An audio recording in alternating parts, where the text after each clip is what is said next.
Assalamualaikum warahmatullahi wabarakatuh. Selamat pagi. Hari ini kita akan melanjutkan materi tentang kalimat. Pertemuan lalu kita sudah membahas unsur-unsur kalimat dan jenis-jenis kalimat. Hari ini untuk pertemuan ke-6 kita lanjutkan materi kalimat majemuk. Kita awali dengan mengenal penghubung kalimat majemuk atau kita sebut konjungsi koordinatif.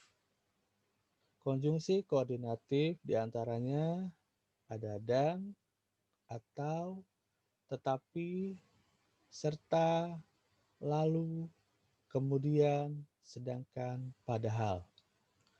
Konjungsi ini digunakan untuk kalimat koordinatif. Konjungsi ini tidak dapat berada pada awal kalimat.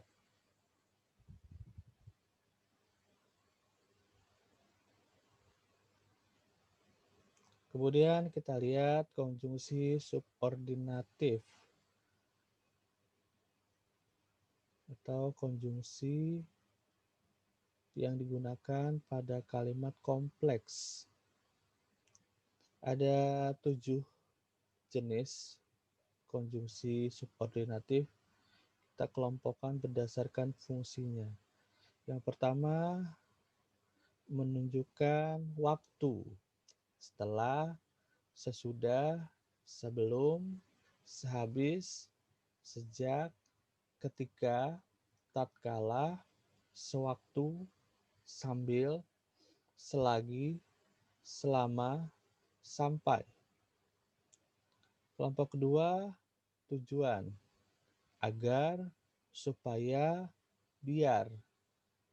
Kelompok ketiga, pengandaian atau persyaratan. Jika, kalau, jikalau, asalkan, bila, manakala, andaikan, seandainya, andai kata, sekiranya. Yang keempat, kelompok pertentangan.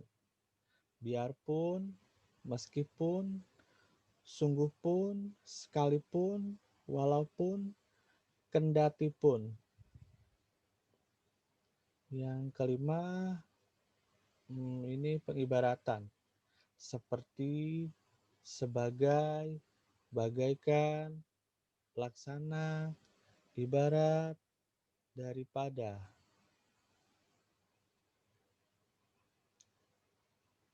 Yang keenam, sebab akibat, sehingga, karena, sebab. Dan yang terakhir, kelompok ketujuh, situ ada dengan, tanpa, secara. Nah, ini beberapa konjungsi yang dapat kita gunakan untuk membentuk kalimat kompleks. Nah, pada beberapa kasus, penggunaan kata penghubung atau konjungsi ini sering digunakan bersama-sama, tapi menjadi salah kalimat tersebut atau menjadi berlebihan. Misalnya, di sini ada agar supaya, sering digunakan bersama-sama. Padahal cukup satu saja. Begitu pula dengan negasi atau pengingkaran. Meskipun biasanya suka atau sering digunakan bersamaan dengan tetapi. Padahal kalau dalam kalimat majemuk sudah digunakan satu konjungsi pertentangan, tidak usah lagi digunakan konjungsi setara yang menyatakan pertentangan. Nanti ada kasus-kasus di contoh-contoh kalimatnya. Nah, kita lanjut masalah ke-6. Di sini ada kalimat, jika keadaan semacam itu dibiarkan berlarut-larut, maka masyarakat di daerah itu bisa kehilangan kesabaran dan bisa bertindak anarkistis. Kalimat tersebut dapat kita bedah menjadi sebagai berikut. Yang pertama, jika keadaan semacam itu dibiarkan berlarut-larut, itu klausa subordinatif karena diawali dengan konjungsi, ada jika di awal situ.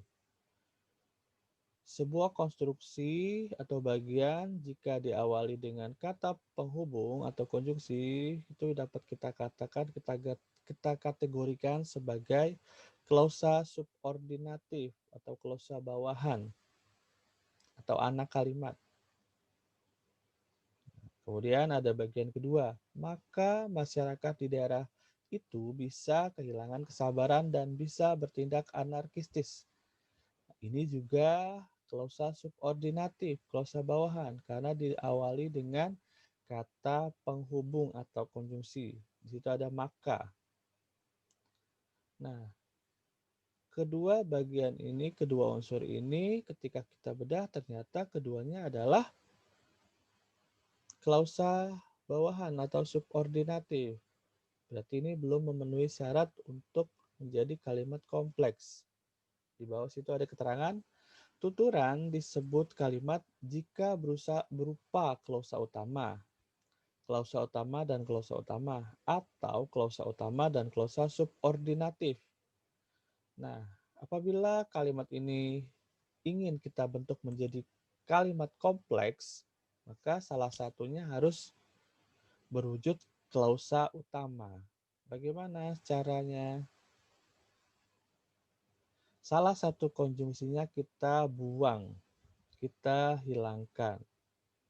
Yang paling dapat kita buang adalah konjungsi maka. Sehingga kalimatnya menjadi jika keadaan semacam itu dibiarkan berlarut-larut, itu klausa subordinatif. Klausa utamanya, masyarakat di daerah itu bisa kehilangan kesabaran dan bisa bertindak anarkistis. Ya, jadi klausa utama, klausa yang dapat mandiri, berdiri sendiri, dimulai dari kata masyarakat sampai anarkistis. Klausa bawahannya atau subordinatif jika keadaan semacam itu dibiarkan berlarut-larut. Nah, berikutnya ada latihan lagi, ada 4. Kalau masalah itu segera diatasi, maka pemerintah tidak akan repot seperti sekarang ini. Nah, ini kasusnya seperti tadi ya. Setelah mahasiswa diberi penjelasan semacam itu, maka mahasiswa seharusnya tidak akan stres setiap akhir semester. Sama seperti tadi, seandainya di antara mereka mau mengalah, maka perdebatan yang diakhiri dengan perkelahian itu tidak akan terjadi. Jika saudara ingin memperoleh nilai yang baik, maka harus belajar dengan giat.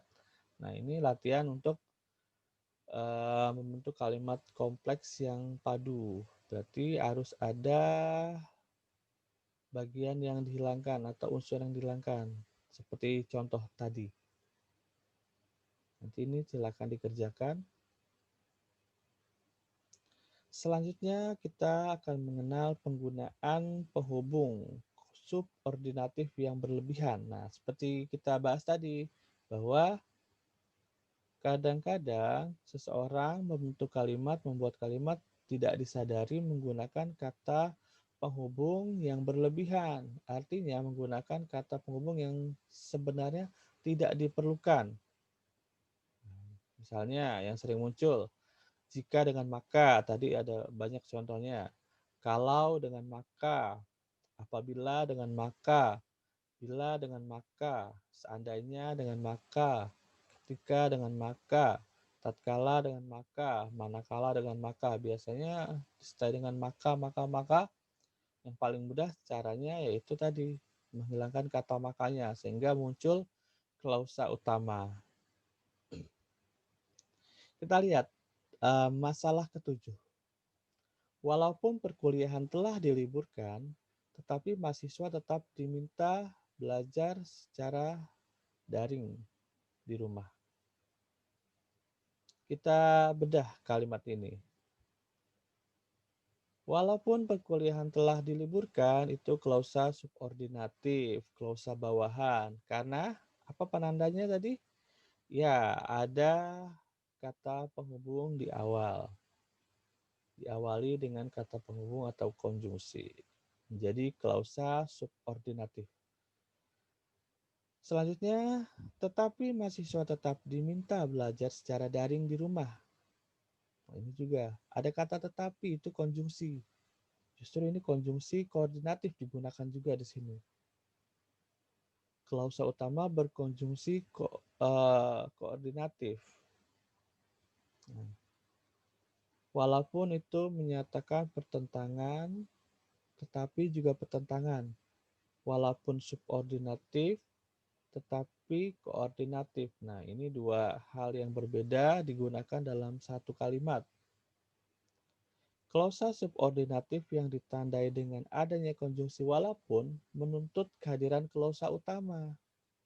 Konjungsi koordinatif yang ditandai dengan penggunaan tetapi menuntut kehadiran klausa utama juga, bukan klausa subordinatif. Jadi, kalau kita lihat kalimat ini tidak memiliki klausa utama yang dapat berdiri mandiri karena kedua bagian ini diawali dengan kata penghubung atau konjungsi pertentangan. Bagaimana seharusnya? Kita lihat.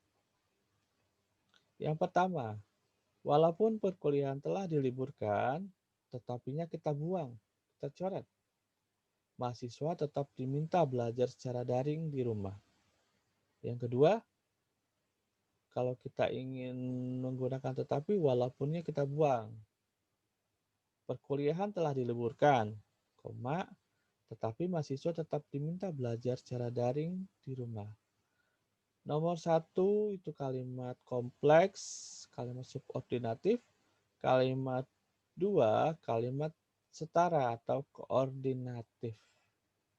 Kalau kita lihat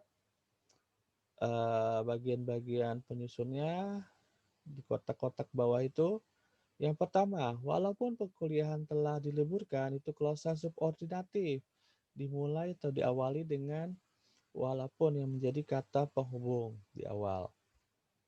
Mahasiswa tetap diminta belajar secara daring di rumah. Itu klausa utamanya.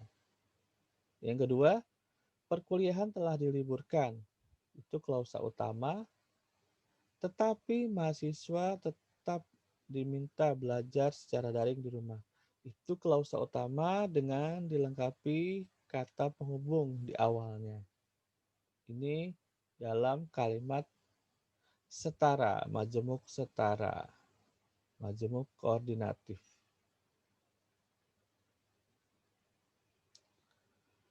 Berikutnya, penggunaan dua negasi dalam satu kalimat menyebabkan kalimat tidak berterima. Nah, negasi itu pengingkaran. Seperti tadi. Tadi kasusnya ada walaupun ada tetapi digunakan secara bersama-sama. Kalimatnya menjadi tidak berterima. Yang satu subordinatif, yang satunya adalah koordinatif. Cara memperbaikinya kita buang salah satunya. Tuh. Nah, penggunaan dua negasi ini juga sering muncul. Biasanya walaupun dengan tetapi, walaupun dengan namun, meskipun dengan tetapi, meskipun dengan namun, kendati pun dengan tetapi, kendati pun dengan namun. Nah, ini contoh-contoh penggunaan yang tidak dibenarkan. Tidak boleh menggunakan dua negasi, apalagi satu subordinatif, satu koordinatif. Kita lihat masalah ke-8. Kalimat tidak berterima jika diawali dengan kata kerja seperti berbicara titik-titik, menjawab titik-titik, melihat titik-titik, memandang titik-titik, atau ditemani titik-titik. Nah, ini kan kata kerja semua nih di awal kalimat. Nah, hal itu merupakan pengaruh bentuk partisipial dari bahasa Inggris. Nah, kalau dalam bahasa Inggris berterima, tapi kalau dalam bahasa Indonesia tidak lazim menggunakan kata kerja mengawali kalimat. Nah, ini juga pernah dibahas pada pertemuan yang lalu ya. Ada contoh seperti ini, kalimat-kalimat yang diawali dengan kata kerja. Baik, ini ada latihan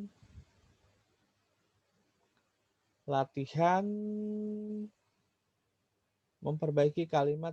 Nah, kalimat-kalimat ini dimulai dengan kata kerja. Nomor 1 berbicara, nomor 2 memandang, nomor 3 didampingi, nomor 4 menindaklanjuti. Nah, untuk memperbaiki ini Anda bisa memperbaiki dengan melihat atau mengacu pada problem 5 atau masalah kelima. Ini pernah dibahas.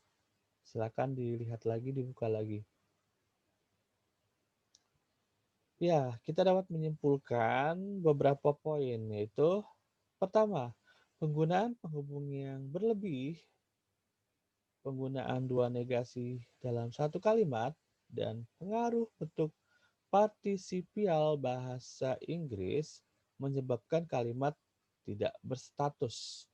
Artinya tidak jelas ini termasuk kategori kalimat yang mana, jenis kalimat yang mana. Nah, itu dia. Kasus-kasus yang kita bahas tadi, kasus-kasus atau masalah-masalah yang sering muncul. Nah, ini menyebabkan kalimat menjadi tidak berstatus. Kejelasan dan kelugasan kalimat. Ini juga sekilas kita pernah bahas di awal. Jelas artinya tepat pilihan katanya, benar atau terang strukturnya, tidak ambigu informasinya. Lugas, sederhana struktur kalimatnya, langsung ke inti permasalahan, tidak berbunga-bunga informasinya, tidak bertele-tele, tidak berbelit-belit. Kita lihat masalah ke-9. Yang pertama, syair lagu itu dibuat oleh Taufik Ismail dan Ebit GAD yang menyanyikannya. Yang kedua, Balai Pustaka menerbitkan buku itu, sedangkan yang membuat naskahnya adalah Badan Bahasa. Nah, sekarang kita akan membahas kesejajaran bentuk dalam kalimat. Dua contoh ini tidak memenuhi syarat kesejajaran bentuk. Nah, apa saja syaratnya? Syaratnya itu SP dan atau tetapi SP. Jadi kalau polanya subjek predikat dilanjutkan dengan subjek predikat. Lalu yang kedua, klausa utama dan atau tetapi klausa utama. Yang ketiga, kalimat aktif dan atau tetapi kalimat aktif. Jadi bagian-bagian yang menyusun kalimat ini harus sejajar, baik dari segi bentuk maupun maknanya. Nah, apa masalah kalimat 1 dan 2 kita bahas. Kita lihat.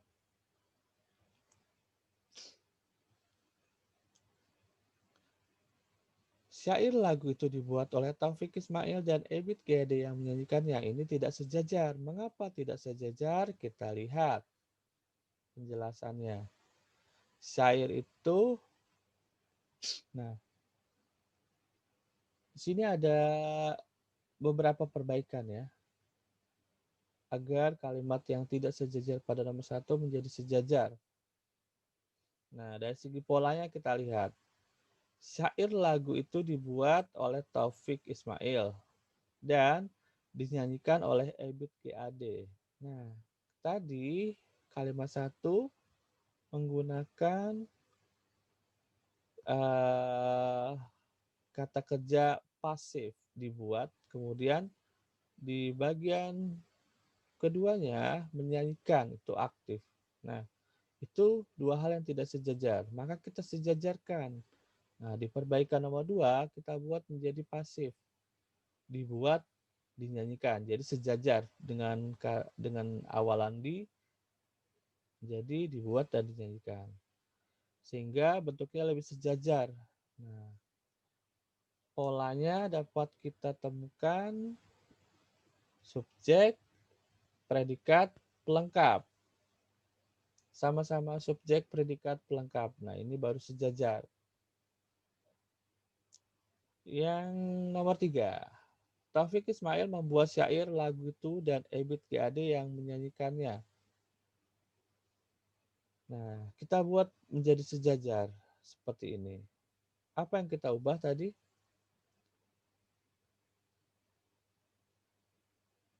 Taufik Ismail yang membuat syair lagu itu. Berarti subjeknya atau orangnya kita kedepankan. Aktivitas atau predikatnya setelah itu. Jadi sejajar bentuknya. Taufik Ismail membuat syair lagu itu. Ebit Gade menyanyikannya. Seperti itu.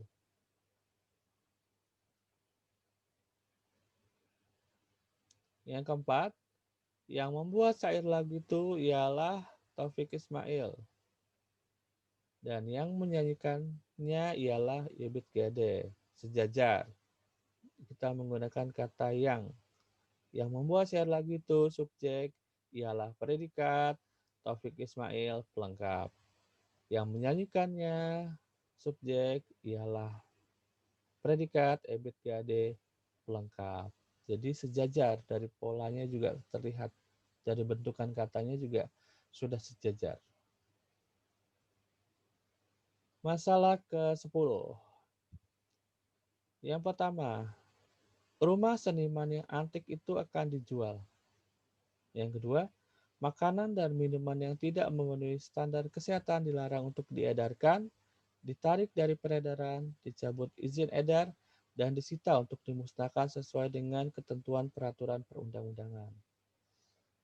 Nah, dua kalimat ini tergolong kalimat yang ambigu, kalimat yang taksa, artinya satu kalimat dapat dipahami, ditafsirkan lebih dari satu. Nah, itu kalimat yang tidak baik. Nah, karena orang dapat berpikir, oh ini maksudnya begini. Orang lain berpikir, oh ini maknanya seperti ini. Nah, kalau seperti itu berarti kalimat ini tidak baik. Nah, kalimat yang baik ya kalimat yang maknanya satu. Maknanya ditafsirkan sama oleh semua orang. Nah, untuk kasus nomor 1, keambiguannya terletak pada frasa yang antik. Nah, kita perhatikan kata yang antik. Rumah senimannya antik. Nah, kita akan bingung. Mungkin saya akan berpikir yang antik itu rumahnya. Ada juga orang yang memikirkan yang antik itu senimannya. Karena ya kata yang antik melekat di antara atau berderet dengan rumah dengan kata seniman. Tuh masalahnya. Kalimat kedua, ambigunya terletak pada peletakan kata dilarang di tempat itu. Nah, ada kata dilarang dari situ kan? Setelah kata kesehatan, dilarang. Nah, itu letaknya di situ menyebabkan kalimatnya ambigu. Mengapa ambigu? Kita baca pelan-pelan. Makanan dan minuman yang tidak memenuhi standar kesehatan dilarang untuk diedarkan. Nah, kalau posisinya di situ berarti apa yang dilarang? Pertama, dilarang untuk diedarkan. Yang kedua, dilarang ditarik dari peredaran. Yang ketiga, dilarang dicabut izin edarnya. Selanjutnya, dilarang disita. Nah, itu kan artinya maknanya menjadi taksa, ambigu, menjadi tidak logis. Nah, lalu kita perbaiki. Kita lihat. Yang atas itu ambigu ya, kalimat awalnya. Kita perbaiki menjadi begini. Rumah yang antik itu akan dijual. Berarti kita tambahkan atau kita fokuskan berarti yang antik itu rumahnya. Kalau kita fokuskan yang antik rumahnya begini jadinya. Rumah yang antik itu akan dijual. Maknanya jelas. Polanya subjek predikat. Bisa juga kita ganti rumah antik milik seniman itu akan dijual. Berarti rumah antik. Ya, rumah antik milik seniman itu. Senimannya kita tetap munculkan. Antiknya menjadi frasa dengan rumah. Rumah antik milik seniman. Maknanya lebih jelas juga. Polanya subjek predikat. Yang ketiga, kita dapat membuat seperti ini. Seniman yang antik itu akan menjual rumahnya. Berarti kata yang antik kita lekatkan kepada seniman. Seniman yang antik itu akan menjual rumahnya. Maknanya lebih jelas. Antik melekat pada kata seniman. Polanya subjek, predikat, objek.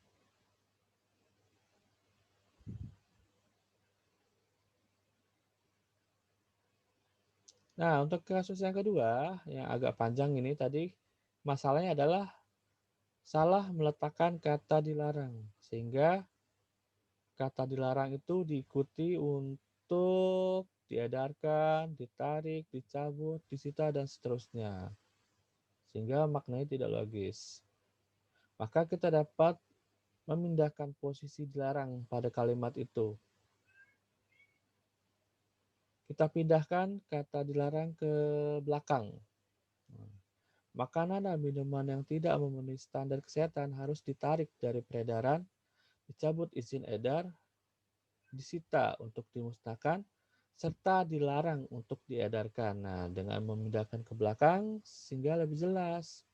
Dilarang hanya untuk diedarkan, tidak untuk semua kata atau frasa yang ada di depannya.